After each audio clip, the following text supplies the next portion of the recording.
When we're building physically, we're building inclusively, sustainably, in solidarity. Sure, whatever that means, bud. But wow, what a huge upset this weekend as a Liberal MP gets a taste of his own medicine and turns into a conspiracy theorist. How the turntables. How the turntables. But seriously, what does it mean for the future of our country? Toronto hosted the elites for a secretive meeting. Obama dropped by. Carney tried to one-up his Davos speech, but it turned into a word salad, so we'll take a look at that. Turns out the best business in Canada is to have the government as your sponsor. Just ask Lori Idlout, the MP for Nunavut. She might not tell you the truth, but I sure will. And so the selling of our country to China continues. We won't deal with the US, but we have no problem apparently selling our resources to the Chinese. So what exactly happened? My name is Ellie Dango and this is The Right Call. Like, share, subscribe, hype this video. Any interaction on this channel helps push the truth out and maybe someday break that CBC-induced coma that so many Canadians are under. And if you're tired of that same old media and government BS and finally want some common sense commentary and the truth, well, smash that subscribe button because you found the right place. Man, this first story is sweet poetic justice. Stick around, you don't want to miss this.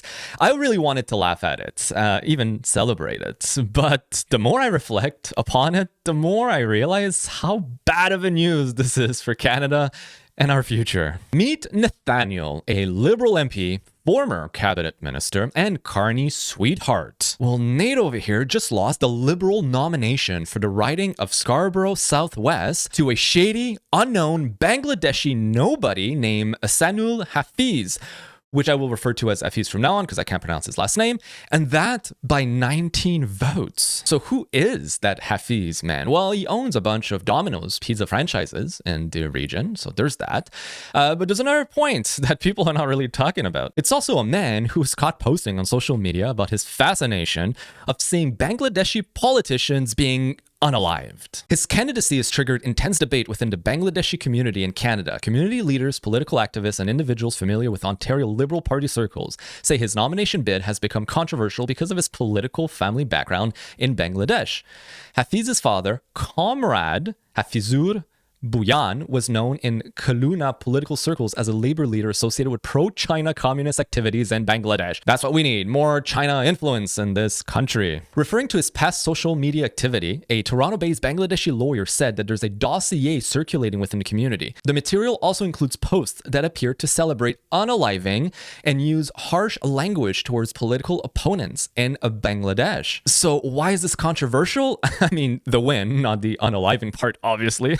Well, first, you have to understand that Nate spent the better part of a decade supporting and voting for mass migration to Canada, while calling anyone who questioned it a racist. Meanwhile, he pandered hard to these new Canadians, probably in hopes of securing their votes.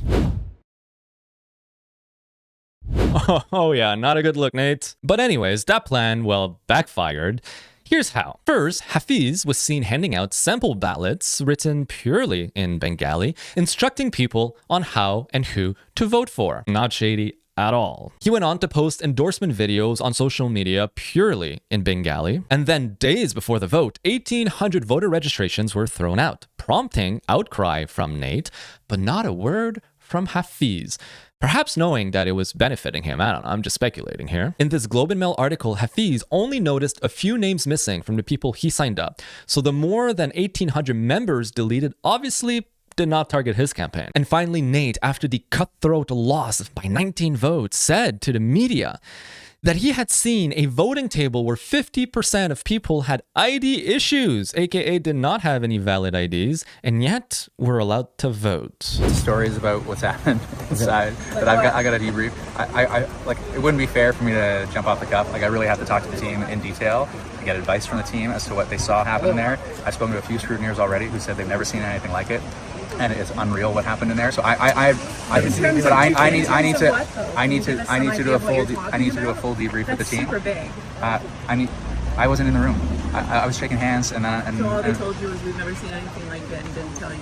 They said they've never seen anything like it. There were At one table, it was 50% of the people that had ID issues saying they'd lost driver's license, they just moved in the area. So look, How conspiratorial of you, Nate. Are you insinuating fraud, perhaps? No, color me surprised. How the turntables. How the turntables. The Liberals for years supported mass migration, knowing that these people would vote Liberals for decades to come, thus ensuring their chokehold on the power. What they forgot to account for, though, is the following. These new Canadians do indeed vote Liberal, just not the Liberal candidate that they thought they would vote for. Why is it shocking for Canadians to realize that people are tribal by nature? It's in our DNA, our hardwiring, our blueprint. We gravitate towards what is familiar to us, what is known to us, what is us. So why would the Liberals think that these Canadians Vote Hafiz for the betterment for Scarborough. Just vote for Hafiz. Go, Hafiz, go. Vote for Ahsanul Hafiz. Vote for Hafiz. Let's vote for Hafiz. Go, Hafiz, go. I am supporting Ahsanul Hafiz. Vote for Hafiz. I'm supporting Ahsanul Hafiz. Vote for Ahsanul Hafiz. Vote for Ahsanul Hafiz. Go Hafiz, go. Let's go Hafiz. Go Hafiz. Go, Hafiz, go. We are all with you. would vote for someone that isn't like them. It defies human nature to think that they see you, Nate, as one of their own. And there's nothing wrong with that. I'm not taking jabs at any of these folks. They're doing what they are designed to do. We gravitate towards what is known to us. That's where we feel safe. That's how we feel represented. It's just human nature. There is no controversy behind that. And I'll go even further. I support them in doing so. They're exercising their democratic right. They're using their voice the way everyone else is allowed to do it. I have no fault whatsoever with the people who voted for Hafiz instead of Nate. But it brings me to a massive and concerning realization. We are seeing the rise of a political class that views a seat in the Canadian legislature as a platform for foreign advocacy, rather than a tool for national or provincial governance. Our sovereignty isn't under threat from the United States, it's under threat from within our own walls. If a liberal elite can lose so much as a nomination to a relatively unknown man purely due to some ethnic vote, well, what comes next? This photo captures the moment perfectly. A rain-soaked Liberal MP walking along a trash-filled street with a pride flag flying in the distance, head in hand as he grapples with the consequences of his own party's decisions. Oh, that sweet poetic justice. Now, over the weekend in Toronto, there was an event called Canada 2020 happening. And of course, Carney was in attendance delivering a speech, trying to fit as many buzzwords into a sentence as humanly possible while simultaneously saying absolutely nothing. And we're making this progress. We're making this progress. Wait, what progress is he talking about? Where has Canada progressed on any single data or metric over the last decade? Because Canada is blessed with what the world wants, from energy to critical minerals, from aerospace to AI. We're making this progress because we have the values to which much of the world aspires, including commitments to sustainability, the rule of law, the belief that openness brings strength and mutual benefit. Well, we got to see what openness did when it came to strength with Nathaniel, didn't we? And we're making this progress in part because we've recognized, in some cases before others, the degree to which in the new world sovereignty requires more than a country just being able to feed, fuel, and defend itself. In the new world, oh, here it goes again. In a new world, of course, it's the new world order that nobody ordered, nobody called for, nobody wanted, but is being thrust down our throats. Okay, thanks. As important as that is, it requires access to those critical minerals, to space-based communications, to sovereign cloud, AI, payment systems, clean energy, and vaccines. And all of that demands partnership. And there's Partnerships with China, of course, not the US. Those are no bueno. no one-stop shop for that partnership. We need a variable geometry, a dense web of partnerships across those core strategic capabilities and issues, drawing on common values and interests, because it's those common values and interests that will assure alignment and respect to those agreements. Wow, that was quite the sentence that said absolutely nothing. I think that beats Davos. That's better than Davos right there, definitely. So from the coalition of the willing to support Ukraine, where we're one of the largest per capita contributors, Yeah, so that we can save your Westinghouse freaking power plant out there, right? The nuclear power plant that your company, Brookfield, invested so much money into that's fallen under Russian hands. Yeah. That's why we defend them so fundamentally at the cost of Canadians, of course. To the G7's Buyers Club for critical minerals and our AI partnership with India and Australia. For Canada, this also includes being the only non-European country to join SAFE, the European Union's Defence Procurement Initiative, and it includes intensifying defence, security, and economic partnership with the Nordic countries. Yeah, of course, we're the most non-European European country. You know, we're not American. We don't share heritage. We don't share a common land border, 5,500 undefended kilometers, integrated supply chains and infrastructure and logistics. No, we're European.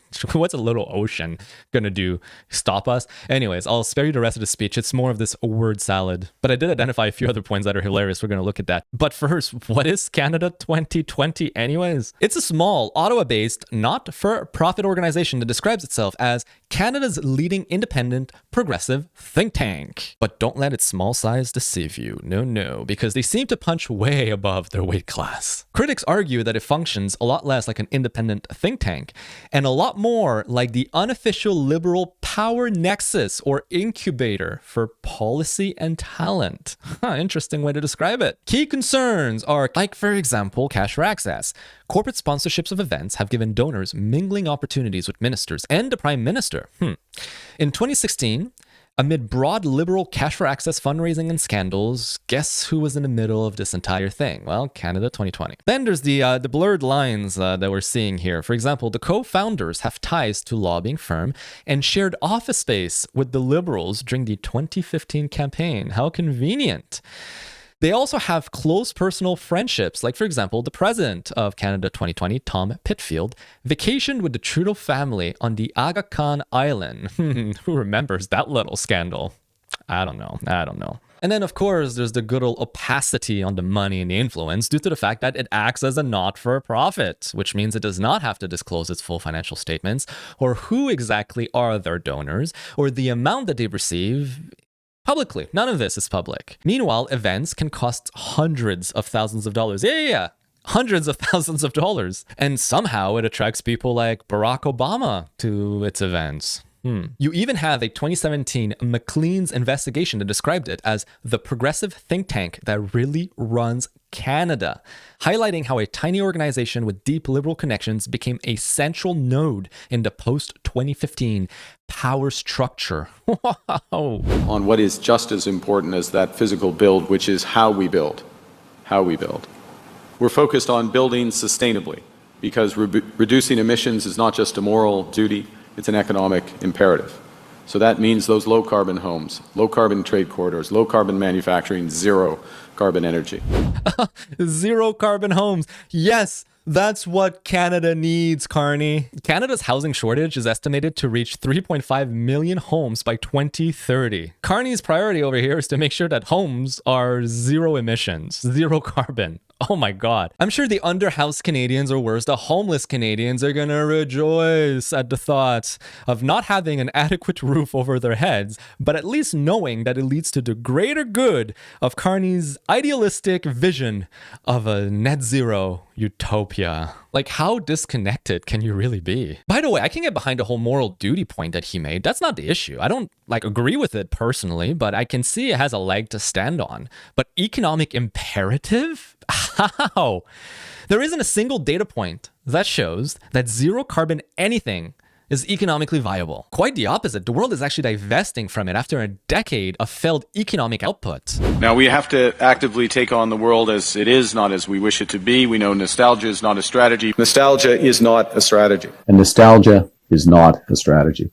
Since Trump came into power, investors don't care about ESG anymore. They don't ask it. There is no premium associated with it. We need the cheapest, most successful oil from wherever we can get it, not we are only going to accept oil that meets, requirement A, B, and C. That's why the oil and gas sector has changed. And that's why at some point, I think Carney and Hodgson also have to see, the world is a different place than it was. Nostalgia is not a strategy, remember? Well, unless you're Carney holding a figurine soldier. So when we're building physically, we're building inclusively, sustainably, in solidarity. And as this group has been talking about over the last 24 hours and living in your day jobs, these same values must hold when we build virtually. If you wonder why nothing's been built ever since Carney came into office, even though he promised that he would build faster and bigger than any other Canadian Prime Minister in history, well, now you know why, okay? He sees the world like that. And speaking about seeing the world a certain way, look, Canada is a big club, and you're just not in it. Because as more documents come to light, there's reason to believe that Canada is just one big racket designed to subtract the wealth and the money from you and put it into the pockets of the few. So see right here, those are contracts that were granted from the federal government to Envision Insight Group Inc., which is a Indigenous training workshop company for federal employees. Now, guess who remains one of the largest shareholder of that company? Well, no other than Lori Idlout, MP for Nunavut. All in all, over the last 5 years, that company has received over $583,000 in federal contracts. Imagine that little conflict of interest. You have a member of parliament that owns a majority of a company that receives most of its income from the federal government, especially right after somehow she decided to cross the floor from a different party to the party that runs the government. You can't make this up. It's not far-fetched to imagine that in some backroom deal somewhere, Carney sat down Idlout and said, well, look, listen, if you want the gravy train to continue, you're going to have to do something for me. That little something is cross the floor, baby. I don't know. This is speculation. But I mean, just the fact that this happens absolutely opens up the door for such crooked behavior to happen. This is not how the country should be run. Speaking of illusions of working for the people, however, this was revealed today after a request for Freedom of Information records that staff in Prime Minister Carney's Privy Council office attended a closed-door March 10 meeting to discuss which reporters would be blacklisted or accredited. This definitely continues to fuel the speculations that the CBC, the CTV, and all the other mainstream media behave, act, and in fact are the propaganda arm of the Liberal Party. If the $1.4 billion to CBC did not convince you, or the $600 million periodical fund given to only certain journalists and outlets also didn't convince you, well, perhaps a secret meeting from the Privy Council to decide who gets access to the Prime Minister and who doesn't might. And if it still doesn't, then I don't know what to tell you. What are you waiting for? Like an official statement from the Prime Minister saying that, hey, this is propaganda? I don't know, dude. And just like clockwork, the selling of our country to China continues. China company Envision Energy has signed an agreement for a wind and battery project in Nova Scotia, Canada. It makes me wonder, is this going to be right next to the $200 million spaceport in Nova Scotia? By the way, if you haven't seen it yet, I made a video about it. It's hilarious. Go look up in my channel while you're at it. Sub and also comment. How happy are you with China now spreading its tentacles in every strata of our society? Are you enjoying this? But wait, Envision Energy, I've heard that name before, huh? Oh, right. It's a company that the US Department of Homeland Security said is a national security issue with links to the CCP and many controversies like Human Rights Watch and faulty components. Here's a news release from the Department of Homeland Security, and lo and behold, guess where it's mentioned right here? Envision Energy, alongside other companies like BYD. Oh no, that's the electric car company that we're about to let and flood our markets with their EVs. How fun. I've said it before and I will continue to hammer it in. I will make you all sick and tired of it. This net zero agenda has China written all over it as the main beneficiary. China, that is vying to be the world's hegemon, could not compete with the US on traditional energy because it just doesn't have the oil reserves or the infrastructure or the connections to OPEC and all the other countries that produce oil. And with the fall now of Venezuela to the US and what's going on with Iran, China is even more in a pickle than ever before when it comes to traditional energy. So the only way that China can establish themselves as a world hegemon was to nudge, and I use the word nudge very liberally here, the world into a competing and independent energy infrastructure. Whereas the US controls the world's oil, China controls the world's rare earth metals, which are critical minerals needed for the electrification of our entire energy infrastructure and daily lives. Now, bring this back to Carney and to Canada. Why are we pushing this net zero, decarbonified, green economy when we're sitting on multi-generational wealth building oil and natural resources right here, right now? We won the lottery already, but we refuse to use it at our own expense, but to the benefit of another nation, China. And during that time, another day, another flip-flop. Polyev posted this. 2 headlines a week apart. April 24th, Canada will use the energy sector as leverage in USMCA CUSMA talks, says the minister. This was reported in Global News. Well, just May 1st, a week later, Canada won't leverage energy, critical minerals in trade talks, says the Prime Minister. Reported in the Canadian press. You know, it's funny because they love to call Donald Trump in the US taco because he's like always flip-flopping like a taco. I think Carney's got him beat. We should start like a little repertoire, a little list that keeps track of all the flip-flops he does, sometimes even 3 times in the same day when it came to the Iran retaliation or support or not support or getting involved or not getting involved. Anyways, if you've enjoyed this report and want to find a way to help support this channel, obviously like, share, comment, subscribe, hype this video. There's so many ways you can get involved. But if you want to take a step further and help me behind the scenes, I have a Patreon. The link is in the description. It's $8 a month. And every subscription helps me spend more time doing this, research, prepping, getting the message out, and pushing the truth, because God knows the CBC won't do that. So if you want to subscribe, the link is in the description, and it is so deeply appreciated. Much love. And in the meantime, if you want to see how Mike Pompeo said that quiet part I just mentioned out loud, the one about China, we'll link the video right here. I made an entire video detailing just how insidious this China ties that Canada has and Carney is doing, how bad it is for us. It's no bueno, guys. But for the time being, my name is Ali Daniel. I'll see you guys next report.